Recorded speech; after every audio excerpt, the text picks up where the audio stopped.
برسات کے موسم میں 16 سالہ رحمت علی پہاڑی جنگلوں میں شہد ڈھونڈتا پھر رہا تھا۔ اس کے ایک ہاتھ میں تیز 2 دھاری کلہاڑی تھی تو دوسرے ہاتھ میں ایک بالٹی جس میں چھوٹی مکھیوں کا ایک تازہ اور بڑا چھتا موجود تھا۔ اس کی پشت پر ایک مضبوط تھیلا لٹک رہا تھا۔ اس میں اس کا وہ سامان موجود تھا جس سے وہ شہد حاصل کرنے میں مدد لیتا تھا۔ یہ اس کا روز کا معمول تھا۔ عین اس وقت اس نے ایک دھماکہ سنا۔ پہاڑ کی دوسری جانب ایک غیر آباد سڑک گزرتی تھی۔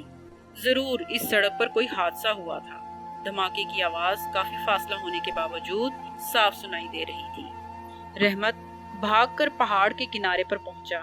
دیکھا تو سامنے ایک جیپ الٹی پڑی تھی۔ رحمت ڈھلوان پر بھاگم بھاگ اترنے لگا۔ یہ ایک بغیر چھت کے فوجی جیپ تھی جو گیلی سڑک پر سے پھسل کر الٹ گئی تھی۔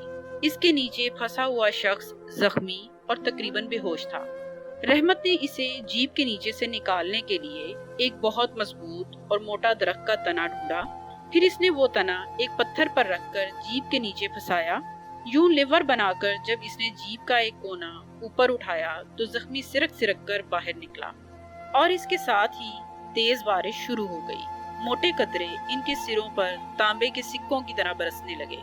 رحمت اسے سہارا دے کر سامنے غار میں لے گیا۔ تمہارا نام کیا ہے؟ زخمی کراہتے ہوئے بولا۔ رحمت علی، اور آپ کا نام کیا ہے؟ رحمت نے زخمی سے پوچھا۔ میجر روہت، اس نے جواب دیا۔ رحمت نے اب اس پر غور کیا کہ وہ ایک 45 سالہ طاقتور اور قوی شخص تھا۔ اس کا چہرہ کرخت تھا۔ رحمت نے اس کے سامنے شہد کی بالٹی رکھی۔ بھائی جان، میں اس وقت آپ کو کوئی دوا تو نہیں لا کر دے سکتا، مگر یہ شہد حاضر ہے۔ شہد کھا لیں، آپ کو قوت ملے گی اور سکون آئے گا۔ ہوں، روہت نفی میں سر ہلا کر بولا۔ روہت کے جسم پر جگہ جگہ خراشیں لگ چکی تھی۔ چند زخموں سے خون بھی رس رہا تھا۔ رحمت اس کی حالت ذرا غور سے دیکھ رہا تھا۔ اس کے ذہن میں سینکڑوں سوال تھے، مگر وہ زخمی کا حال دیکھ کر خاموش رہا۔ کیا کرتے ہو تم رحمت؟ زخمی نے سوال کیا۔ جی میں میٹرک کا طالب علم ہوں، رحمت نے جواب دیا۔ خوب، اس نے کہا۔ بارش اور تیز ہو چکی تھی۔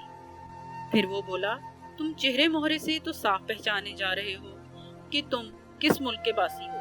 کیا تم جانتے ہو کہ اس پہاڑ کا آدھا حصہ دشمن ملک کی حدود میں آتا ہے اور اب تم دوسرے ملک میں غیر قانونی طور پر داخل ہو چکے ہو؟ غیر قانونی طور پر، سمجھے؟ روہت نے زیادہ زور غیر قانونی پر دیا تھا۔ غار کے باہر بارش کے شور میں اس کا شور واضح تھا، جو شور مچاتا نیچے ڈھلان کی طرف بہتا جا رہا تھا۔ رحمت نے اس کی بات سن کر ذرا توقف کیا اور بولا، یہ بات میں جانتا ہوں کہ پہاڑ کا نصف حصہ دوسرے ملک میں شامل ہے، مگر دھماکہ سن کر میں نے یہ حادثہ بھاگ کر دیکھا تو مجھ سے رہا نہ گیا۔ ایک انسان کی مدد کرنا تو ہر انسان پر۔ روہت زہر خون مسکراہٹ کے ساتھ بولا، مگر میں صرف ایک انسان نہیں، اس سرحدی علاقے کے اس فوج کا کمانڈر بھی ہوں جو اکثر تیرے ملک پر اس سرحد سے گولے پھینکتی ہے۔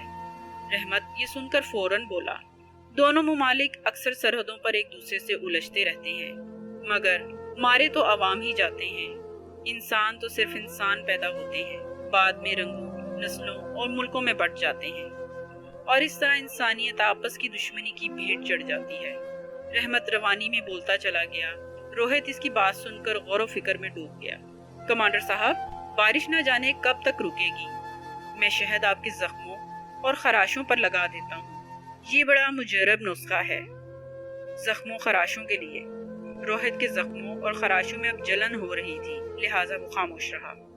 رحمت نے بالٹی میں موجود تازہ شاخ کا ایک پتا توڑا اور اس سے روہت کے زخموں خراشوں پر شہد لگانے لگا۔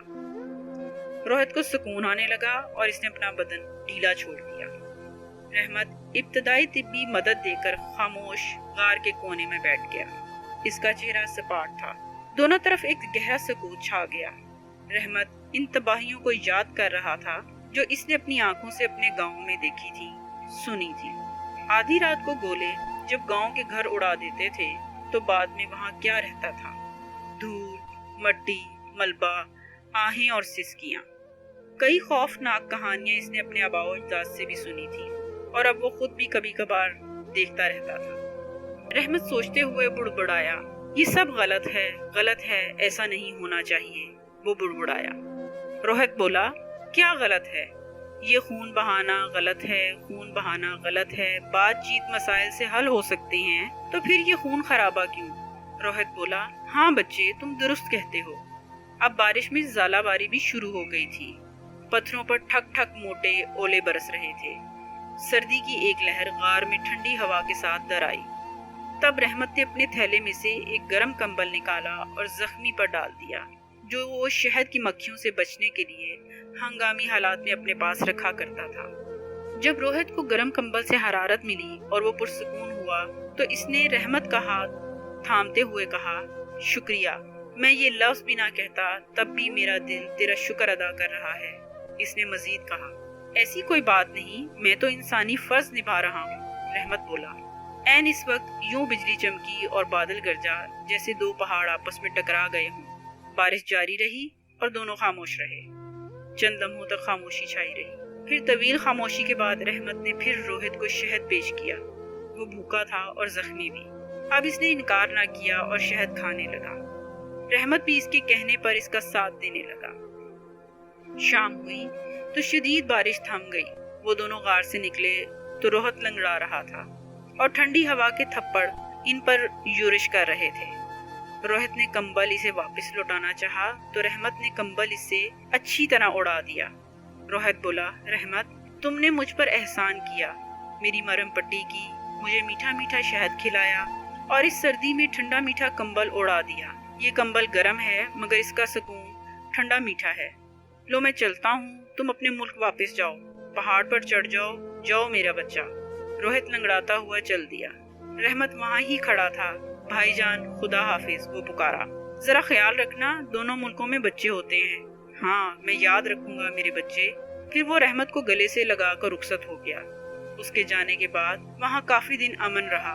اگر ہم سب کوشش کریں تو آئندہ ہمیشہ کے لیے امن قائم ہو جائے گا۔ اگر آپ کو ہماری ویڈیو پسند آئے تو ویڈیو کو لائک کرنا، چینل کو سبسکرائب کرنا اور بیل آئیکن کو کلک کرنا نہ بھولیں، اور اپنے دوستوں کے ساتھ اس ویڈیو کو ضرور شیئر کریں۔